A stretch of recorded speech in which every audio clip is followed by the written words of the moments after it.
Michael Cohen, the former Donald Trump attorney who was sentenced last year to 3 years in prison, has agreed to testify in a public congressional hearing next month about his private sector work for the president.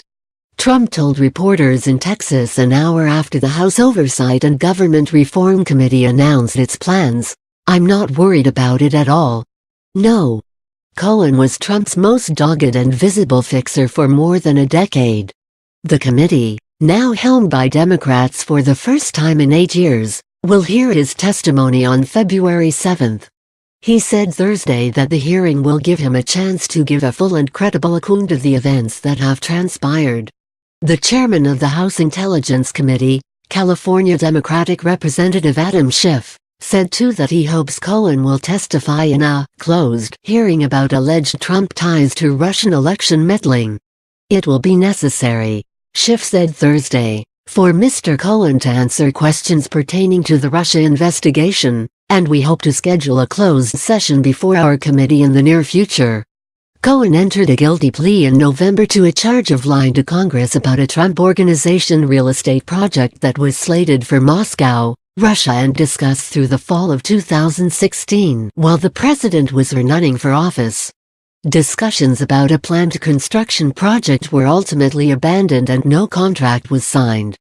Cohen was also the central figure in a plot to buy the silence of pornographic actress Stormy Daniels, who claimed that she had an affair with Trump in 2006. Daniels signed a non-disclosure agreement in exchange for $130,000 from Cohen, a transaction that he admitted was a violation of campaign finance laws since it amounted to an illegally large contribution benefiting Trump's White House hopes.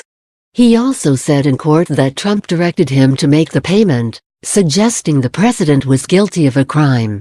In August he pleaded guilty to 8 separate charges related to tax dodges, falsifying bank documents, and the campaign finance violations involving Daniels and another woman, former Playboy magazine model Karen McDougal.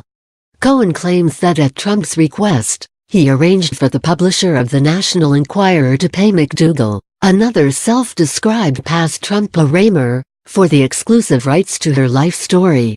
The magazine never published anything, engaging in a practice known as catch and kill in order to help Trump avoid new scandals in the final weeks of the 2016 campaign.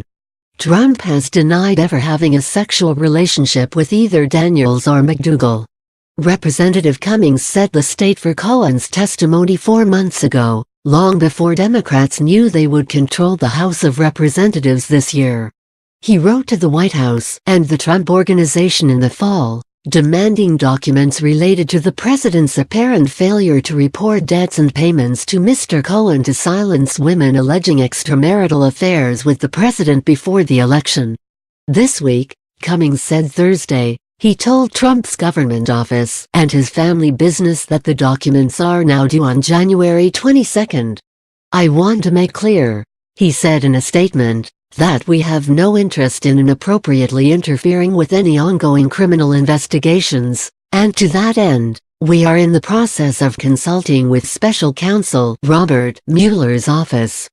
Cohen's decision to testify marks the latest step in his transformation from a loyal Trump Tower foot soldier to a pragmatic felon who could become a threat to the president at the moment he's preparing to surrender to authorities. Trump blasted him in hours after he entered his guilty plea in court 6 weeks ago. On the White House's South Lawn, the president accused his former lawyer of lying to get a reduced sentence.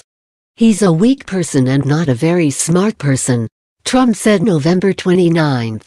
Cohen said Thursday that his hearing testimony would be part of my commitment to cooperate and provide the American people with answers. Maryland Democratic Representative Elijah Cummings, a longtime Trump antagonist, will chair the hearing. At his sentencing in December, a dramatic Cohen said his weakness and a blind loyalty to his longtime boss led me to choose a path of darkness over light. "Time and again I felt it was my duty to cover up his dirty deeds," he told a federal judge in New York City. Cohen, 52, will report to prison on March 6.